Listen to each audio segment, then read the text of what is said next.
What up, New World fans? Coffee Noob here with another episode of Coffee Noob TV. Today we're going to go over the New World Q&A that just dropped for January 2024. I'm excited about it. I've kind of been like struggling to think of stuff to make on YouTube, to be honest. So this came just in time. And let's go watch it. Let's go react to it right now. Let's do this. Why are you not adding any content until May? Are you going to counter the staggering imbalance of factions in open world during influence races? The bug with Boltcaster elemental damage conversion for PvP was known to YouTubers since it came available. Is there plans to add more than 2 mutators per cycle? Yeah, I've seen this question a lot. Maybe I misspoke last time. Oh, snap. Do you think he's going to snap finally? Hey everybody, welcome to Forged in Eternum, where we talk about all things New World. We're here for the January Q&A, and I got Dave V and Scott with me. We're expecting a good one, so Mr. Levin, why don't you just start asking questions? All right, well, first thing I'm going to ask is something I've seen come up a lot since we posted our last dev update, which is why are you not adding any content until May? Yeah, I've seen this question a lot. Maybe I misspoke last time, but it's not that we're not doing any content between now and May. May's when the big update's going to come. We actually have some content coming out. We have a PT. All right, that is true because, yeah, he's going to say what it is, but there's some stuff coming out. So I don't know why people are saying nothing. There's absolutely nothing coming out. There's not a lot, but it's not nothing. TR that went live today, which I'll tell you when we film this, which is the group finder. I'm super excited for that. That has the potential to really change the PvE experience. We have a 10-person trial coming. We've got some new artifacts coming. We have the whole update to the main story quest coming, which comes with 2 solo trials. We have the Year of the Dragon coming. And then all of our other events are going to get some reward passes. So here's what I'm thinking. Because obviously a lot of people want PvP stuff, right? Like that's what the main complaint is. Oh, there's not enough PvP stuff. And I just started PvPing myself actually recently because I'm trying to farm the artifacts and get better at it. I made a set a while ago. It's an ice bow and rapier set. So ice damage rate, you convert as much of the thrust damage to ice as possible. And I finally I'm starting to do decent with it. I'm having fun with it. You know, I'm getting the deeps done, killing some peoples and stuff, whispering them as soon as I do. And I say, you got owned by a noob, and then they get really angry. So it's kind of fun. Not going to lie. Except for the times when I get owned, which is most of the time. Anyway, I digress. I think all this stuff that they're just talking about right now is going to be good for the controller stuff, right? So like they're going to release controller compatibility soon. And everyone's talking about how that's like their gateway into releasing it onto console, right? So we need all this kind of content to be ready and out already when console does get released, because if you guys want this game to succeed, which I do, we need more players, right? And we need console to do well when it does get released. So I think this is not a bad thing.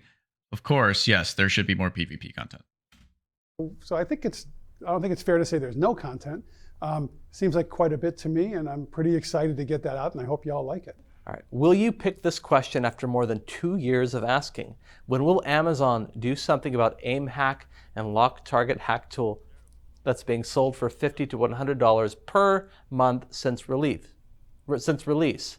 I've not seen any site forum being shut down, nor any announcements about people getting banned for using it. Yeah, so I can answer this one. Generally, I don't think we're in the business of like pursuing litigation against like third-party sites and stuff. So like in terms of shutting down other people's websites and stuff, that's not something we're really focused on. We're focused on our game and what we can do in it. So it's not that we're doing nothing. We actually have a lot of people working on this problem all the time. Internally, we have a lot of telemetry and things that we are using to detect aimbots. In addition, we work with Easy Anti-Cheat and our partners over there on identifying these types of cheat tools and issuing like hardware bans and things for players that we detect have them. It's sort of a cat and mouse game always with these kinds of tools, because we have detection mechanisms and then they find a way around them, and then we need to update, and it goes back and forth. So, we are banning accounts. We, are successful in finding some of these player accounts and helping Easy Anti-Cheat by giving telemetry about those players so that they can more easily detect other players doing the same thing.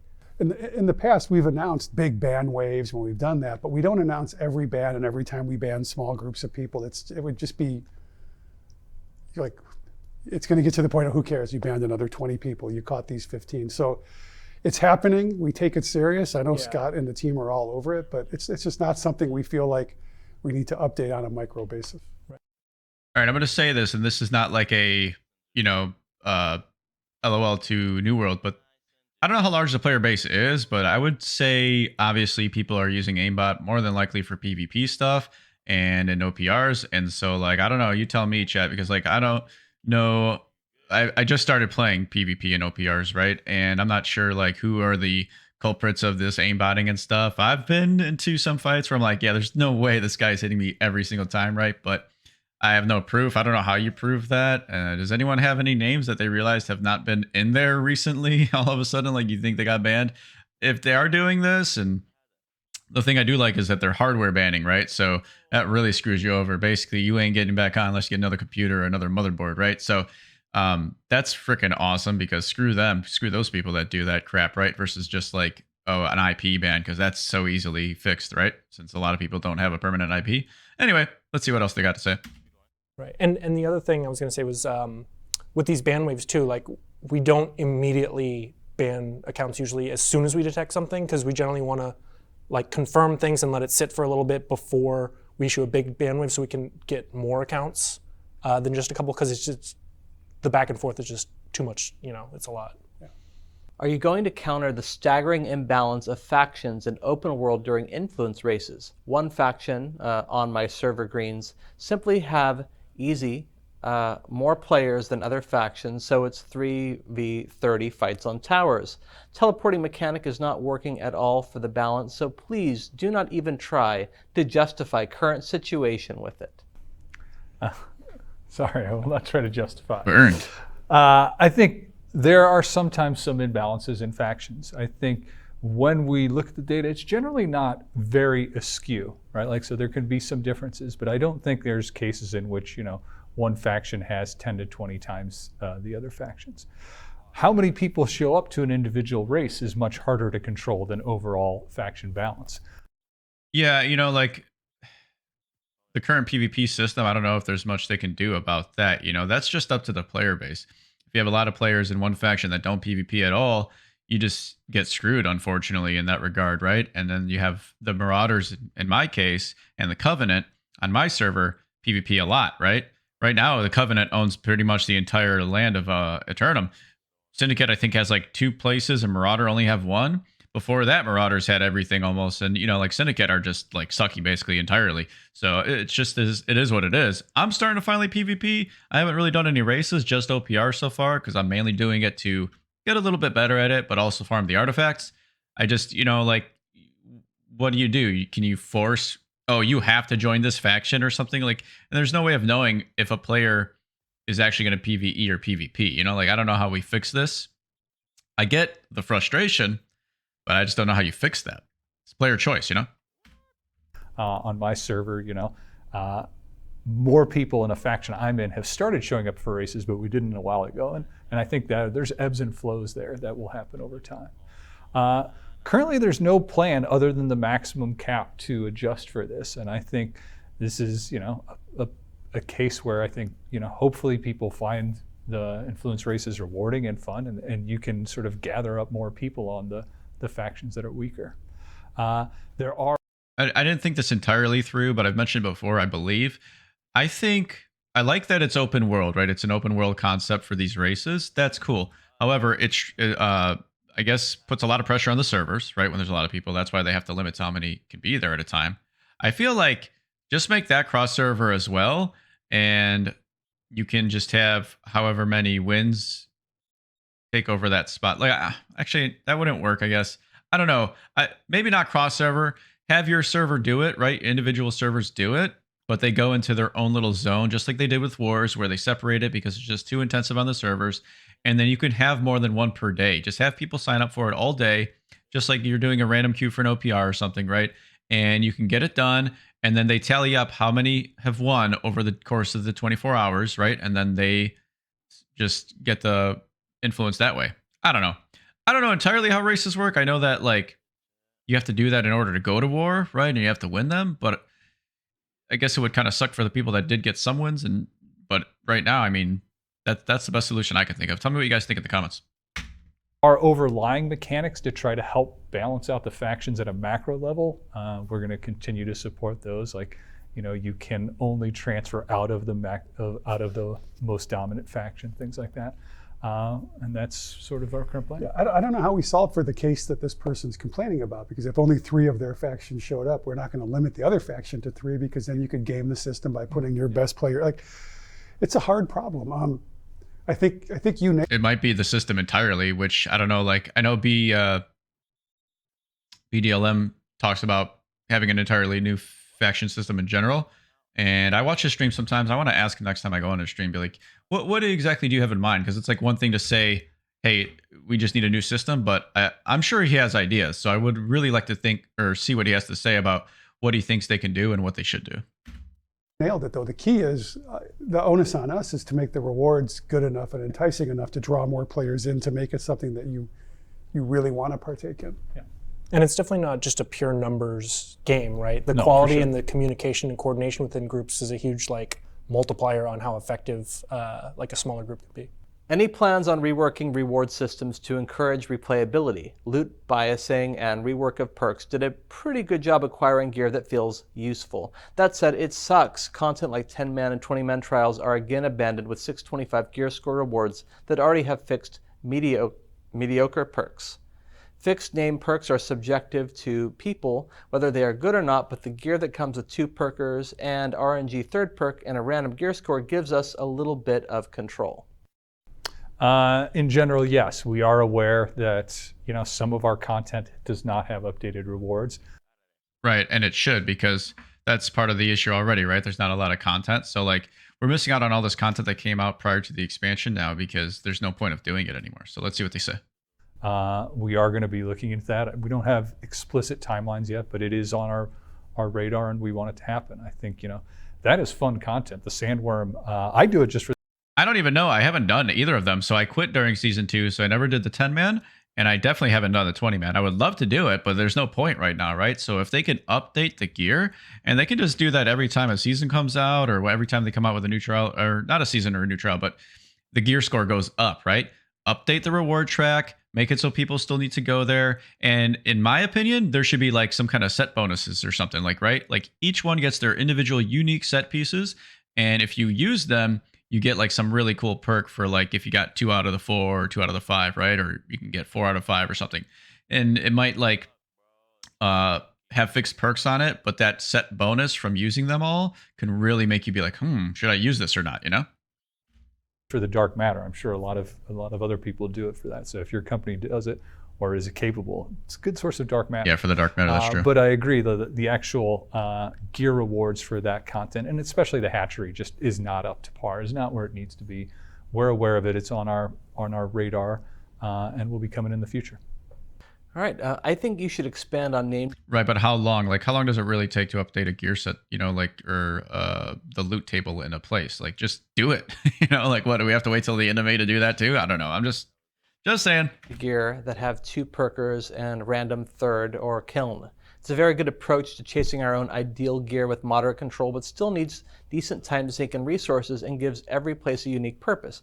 For example, water-legged earring. From Barnacles Mutated gives 2 BIS slots, which are fortifying toast and refreshing toast, and then encourage either to do M2, M3 to RNG their third perk, which encouraged replayability. This should be used everywhere else too, between dungeons and raids especially. Trying to understand this question because the person reading it kind of messed up. Hold on.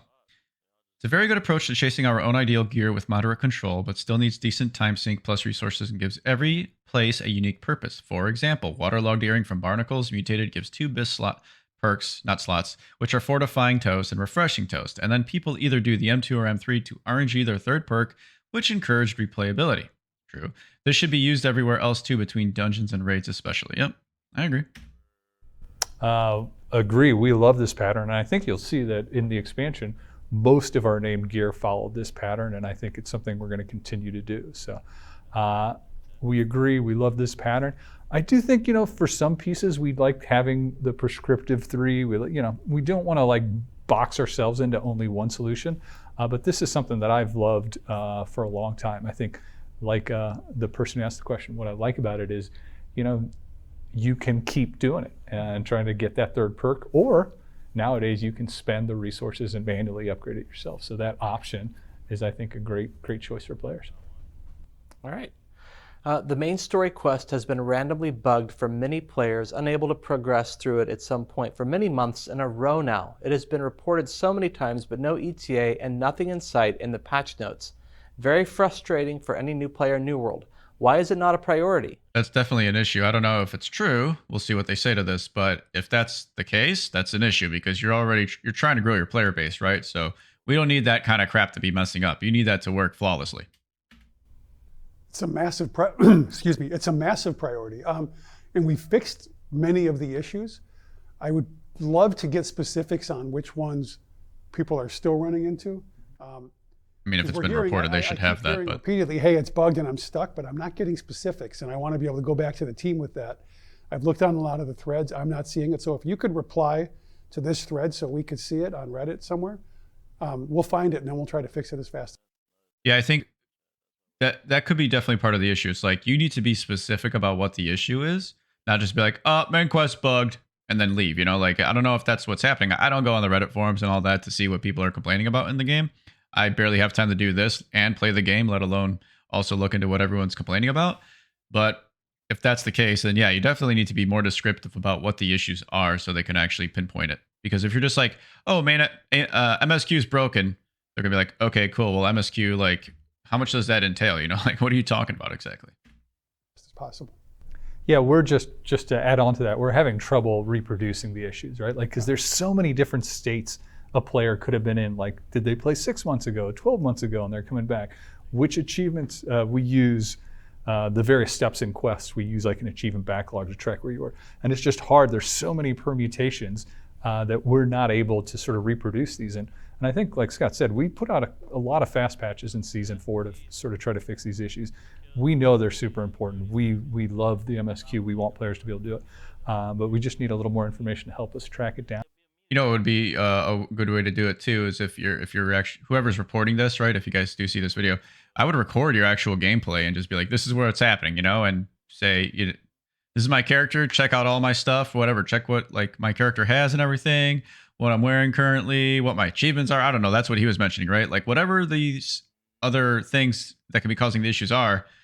That's my advice. I don't know if they'd be able to post that on the Reddit forums, like an actual video, if they allow that or not, but you can just tell them at least, be like, hey, I recorded the issue, or you can even post it on your own YouTube channel, right? Be like, go to this link if you want to see it, exactly what happens, boom. And then they can go from there. And maybe they can even contact you directly and you could talk more about it. And then we'll fix them. And there's at least one more of those fixes coming out in the next minor patch. Awesome. Speaking of bugs, the bug with Boltcaster Elemental Damage I want to hear about this. for PvP was known to YouTubers since it came available. Posts were also made on Discord. Why did it take until another buff arranged on PvE to notice it and react with turning off the conversion and magnify? Can we expect the delayed content from Season 4 to be free of game-breaking bugs? For example, unfinishable trial boss. I do think our response to this one is a little bit slow. Actually, I know Scott was bugging me about it over the holiday break a little bit. I think a part of this, not to put blame on it, the holiday break, it slowed our iteration down a little bit. How dare you say the boss is bugging you, sir? And then second, turning off a new artifact is a big deal. It's something we don't like to do. And we thought maybe we could get away without having to do that. But I think with the additional change to the PvE, PvP balance, it became clear with this additional, it's just not going to work. So yeah, so I never was doing PvP prior to them disabling the weapon, but apparently it was super damn OP. So I'm not exactly sure what the issue was. I think because your bow's damage was mainly converted to lightning damage, which just does elemental damage, right? Something about the scaling didn't work out, and you ended up doing way more damage than you were intended to. So I guess for now, because they don't know what to do, they just disabled it completely. So that kind of sucks, but it is what it is. Not surprised. It's a bow. Always got to screw you over on the bows. You know, it's unfortunately it's a failure on our team to have to turn off an artifact, and in this case we had to. We're sorry we had to do that. In retrospect, we probably should have done it a little sooner. The good news is a fix is coming out on the mid-January update that will allow Good. us to fix this and turn back on this artifact. We're basically We mid-January should be now. able to count on new content coming out without bugs, and it's something we're working on. All right, quality of life and balancing. Get your anti-cheat working. There are multiple videos on YouTube of known hackers in OPR. They have been reported and everyone in each world server knows about them. I don't. How are you not banning them? Why is that not a priority? Edit. And no, your data does not show that there are no hackers. There are hackers. If you played the game, you would know that. Damn. Yes, so we definitely know that there are hackers. You know, we are detecting them, we are banning them as we detect them, like I said before. There have been some situations, I was talking with the security team today about this. There have been some situations where we, provide that data. Probably nobody cares about this, but I haven't necessarily ran into hackers, but what I have ran into people is running scripts and stuff, because I mine all the time, right? I'll see the same person at a certain spot all the time, and they're like just standing at, there's certain spots where there's like 2 nodes, for example, and right behind those nodes are a mountain wall. So all they do is literally like have their script probably spamming E, which would allow them to mine the ore, and then occasionally move backwards like 1 step into the wall, so they don't go, they don't get disconnected from like, oh, have you been are you still playing, from being inactive, So I've reported that, about several players, and I still see them. So I agree in terms of like how slow they are to respond. I mean, maybe I'm wrong, but that's clearly what it looks like to me. It's, it's a very easy, obvious thing. So I don't know.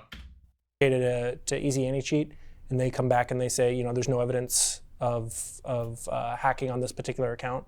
So, it's not every single case, but I can see false accusations being made too, right? Because there's definitely levels to how good somebody is, especially in PvP, right? Like I've gotten owned really hard at times, and it just is what it is. I'm not very good, but I can see, like people get frustrated. I get frustrated as hell when I'm getting owned like that hard, right?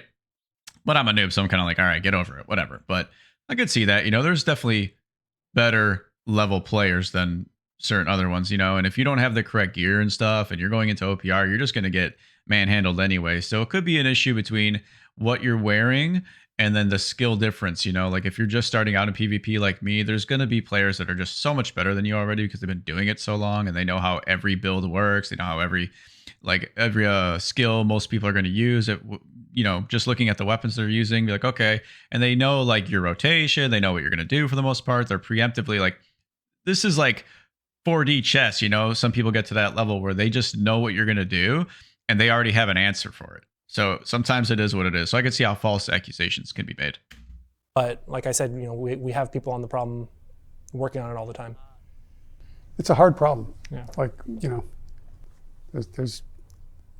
you're always playing catch up when it comes to hackers. You're always one step behind trying. What frustrates me about people that are like this good at things like that? Imagine if they use their skill doing something good for the world instead of, oh, I'm going to cheat on New World, What a loser. Go do something good and useful for the world. The problem and block it, but then they find a new way in. I mean, it's not easy. Not New World. We're applying a lot of resources toward this. Yeah, and they are too, because it's their full-time job. Yeah. With the addition of gold sinks such as Azoth, inductors, or chromatic seals, and high material costs for 3 perk items, is there any chance that respeccing the character won't take gold anymore, but instead Azoth? As things stand now, especially newer players really suffer from having to respec as they don't have their ideal builds yet. Good point. Yeah. Is this me or you? Well, okay. So we talk about this a lot. This would be amazing, As please. a player, I really want to not have to spend the money because it gets in the way. But what we're wrestling with is it's our 3rd biggest sink in the game, right? It's I think 12% of our coin sink is the respecking. To lower it a little bit. So we're trying to weigh, what's a better experience for the players, this or the potential inflation it causes. And it's something we'll make a decision on here in the next few weeks and we'll move forward. But even if it was half the cost, I would be like so much happier, Or maybe you can make it like a hybrid where you have to pay a little bit of Azoth and some gold too or something. It's not just a slam dunk. Yeah, we don't like it, get rid of it. It's more of let's make sure we understand the downstream impact before we make a decision on something like this, because I think it warrants a little more thought. Quality of life. Is there plans to add more than 2 mutators per cycle? Please. Yes, there is. Yes. In fact, A yes answer. yes. In fact, as we introduce the new pickup group finder, we are going to increase the number. I think this allows people to get in easier, cross-world matchmaking. So How many? It seemed like the right time to do 3? it. So expect when this goes fully live that we will go to 3 mutations. Yes. Pretty excited. Yes, about let's that. go. Finally. That will be great for people who try. I've been kind of like, not exactly shouting from the rooftops about this, but I've definitely mentioned it. It's like, there's enough expeditions, man. Why are we locked at 2 every time? You know, that there needs to be 3. I'm so glad about this. It's amazing news. chasing artifacts or wanting to upgrade them. It'll just be easier to get into those expeditions. Yeah, exactly. Getting through your kills. Okay, awesome. And another bug question.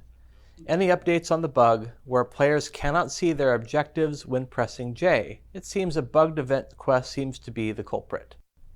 Yeah, and that's a good call. That was the culprit. I think it was due to one of the summer Medley Fair event quests, maybe more than one. But there is a fix for that internally, and it should be out by the end of the month in one of the next minor patches. All right, those are all the questions Good. we are taking for today. Awesome, ending on 2 yeses. Good stuff. We're really excited to hear the feedback. Keep it coming. Just a reminder, earlier on I mentioned that MSQ bug. Please give us more details and information on like how you ran into that, because if it's still happening, we want to fix it. Otherwise, thank you, and we will see you all in Eternum. And like and subscribe. Oh. Hey, I was about to say that. He beat me to it. What a pro YouTuber. All right, guys. Hope you enjoyed the Q&A, my reaction to it. Tell me what you think about it in the comments. And like and subscribe. Dang it. He totally beat me to it. All right, guys. Thanks for everything. Coffee Noob, out.